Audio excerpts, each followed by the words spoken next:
Feel like we got some complications. All right, everybody, let's quieten down. Josh, what are you doing? You want to go skydiving? No. You gonna be around for a little bit?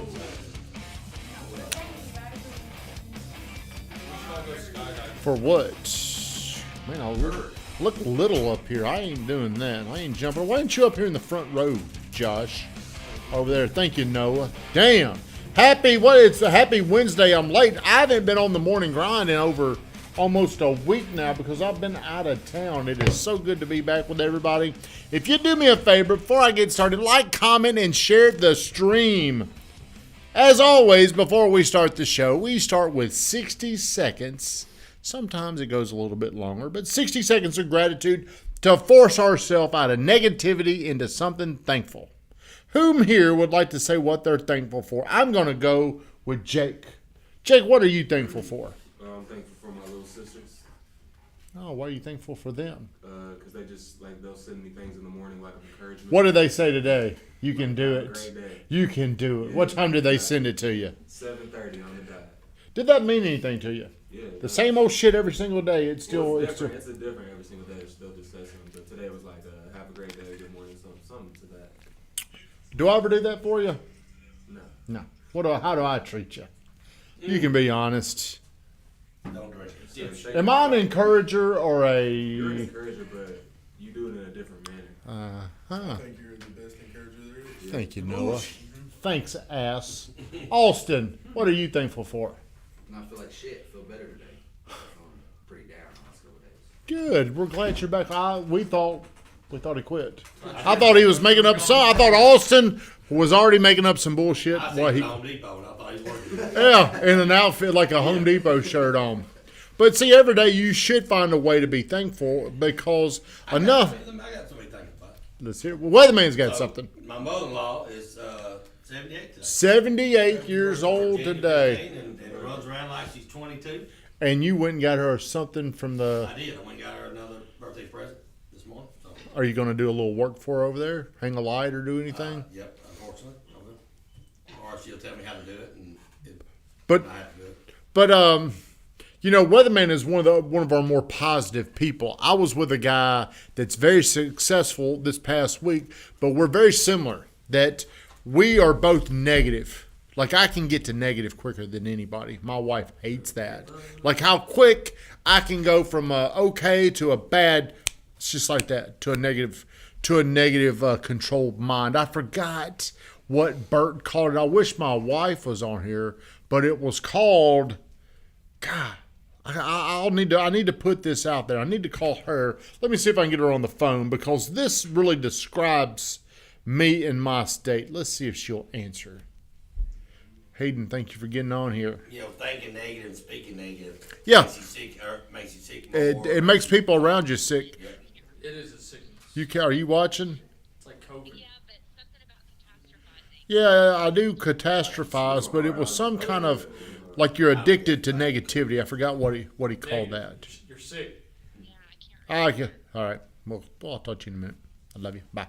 She can't recall what it is either, but it's like we are.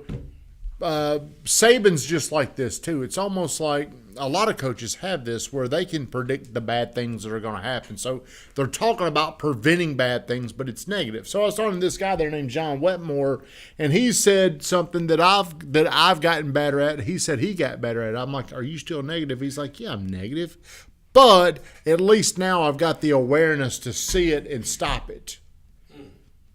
And that's where I've gotten is I've become better at recognizing, damn, I'm negative.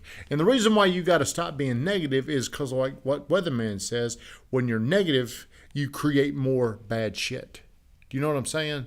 So have you ever noticed, like, one bad thing happens, and then the next thing you know, you're just on a roll of bad things. It's like you produce bad things. Zach, what's up, friend?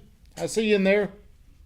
Still here? Hello. So today what we're talking about is why I was thinking about this. I was walking. I was watching you walk around. You're walking around with a little swag this morning. If you notice Cam's swag, he's getting a little more swag about him. Why do you think that is? You're walking around like, hey. Ugly suits will do that to you. Well, I was thinking about that. Cam, how long have you been here? Right at 9 months. 9 months. And I was thinking about like looking at how much effort Noah and Cam are putting in to their business. And I was thinking about just how damn hard it is, like how hard it is for you. You've been doing this 9 months and you're doing all the things that you need to do, but the payoffs just don't come yet. You know, the universe, the world, whatever you want to call it, does not reward you unless you're worthy. Can you be worthy of something in 9 months? Was Tom Brady Tom Brady? Was Michael Jordan after 9 months of doing something? The reason why it's so hard to flourish in business is because 76% of the people in the country, they live paycheck to paycheck. And whenever they're in a business like this where you're commission dependent, that's the way you get paid. How long can people go without getting money? How long can you do that? That's really, hello, Andre, thank you for getting on here. That's the reason why starting your own business, no matter what your business is, it's hard because you've got to be able to create prospects. You've got to be able to create people that have higher levels of interest. And when you first get into your business, you're starting out with how many? Usually 0. So we started a mortgage company this year, and I had this idea that this by now I'd be rich. That's what I was thinking. I thought, man, by November, we're going to be rolling. You know, I was thinking we'll just send all of our stuff over there. And it didn't work out that way. And it's only because of starting a brand new business, even though Shannon's been in the business 25 years, we're starting with 0 prospects. Because the people y'all are already working with, they're probably already hooked up with some other lender. Now we're starting all over with brand new opportunities. And it takes a while to build a pipeline. It takes a while to get known. Weatherman, you're talking about getting known. How long does it take to get known? How long does it take to get known for what you do? There's 2 forms of obscurity. Do you know what they are, Jake? Yes, the 2 forms of obscurity are not knowing someone and being that's Can you help the man? Not knowing when it's time to make a decision. So think about that. I might know Cam. You're not obscure in my mind. But whenever it came time for me to make a decision to buy a house, Cam became invisible. He became obsolete. It takes a while. I mean, it just takes so long. This guy came up to me last night. Weatherman, you're beside me. He came up and he's like, man, I just want to tell you how great you are. Something like that. And I'm sitting there, and people probably think I become an ass because I'm not great at taking compliments for some reason. I don't know why. I just feel really awkward. And he's like, man, you're a genius for what you've done. And I automatically go from who I am, and then I think of the people I want to be like a Cardone. And I'm looking like, dude, I'm nothing compared to what I want to be like. I'm nothing compared to this guy. But one of the things the retreat told me this weekend is, well, look at how it was 10 years ago.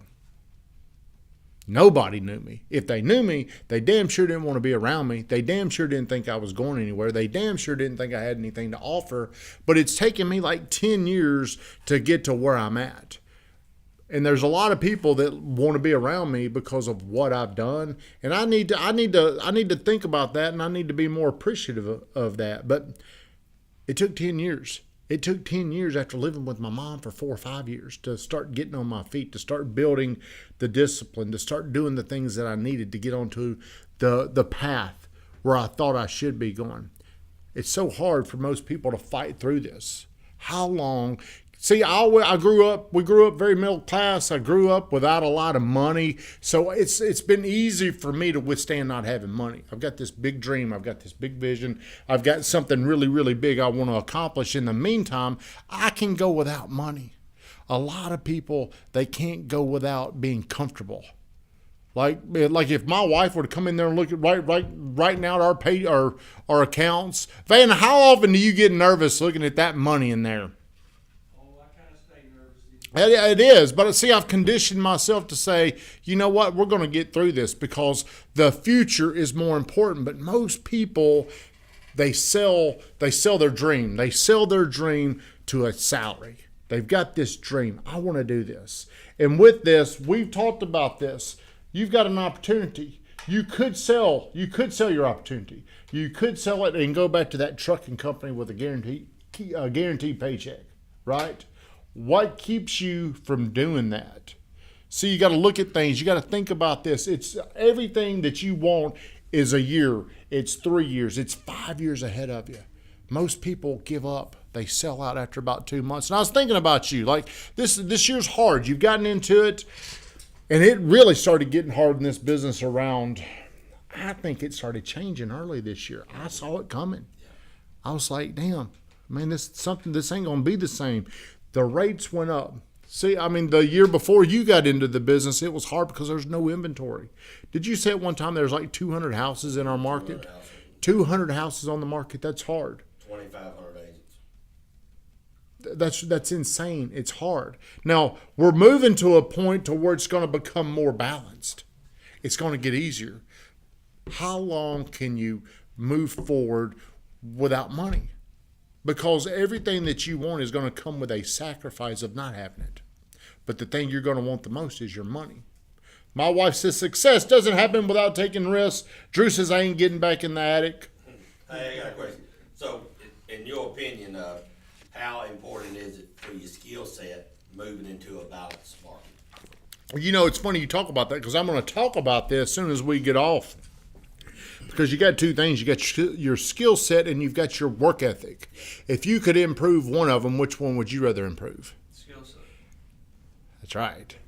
Why do you want to work harder? Everybody thinks working hard is what's going to get you your freedom. Would you rather be really, really, really good at something, or would you rather have to outwork everybody? Now, most people, they have grown up middle class. They've always been told you got to outwork everybody. But would you rather bring in a professional? Like there's this old story about a mechanic or this guy that could come in and fix something, where the guy before him, he worked on this thing for hours. Okay, they still had to pay the guy, but the next guy came in, he looked and he tinkered around and he took a hammer out and he hit something and the boat worked. Now, he told the guy, hey, you're not paying me for these few minutes. You're paying me for all the things that I know, all the things that I've acquired. Would you rather be that person where you make everything look simple, you make everything look easy, or would you rather be a struggler? Skills are what's going to get you through this. I'm not saying you can't be lazy, but I would much rather have superior skills than anything. And your life will change when you get really, really good at something.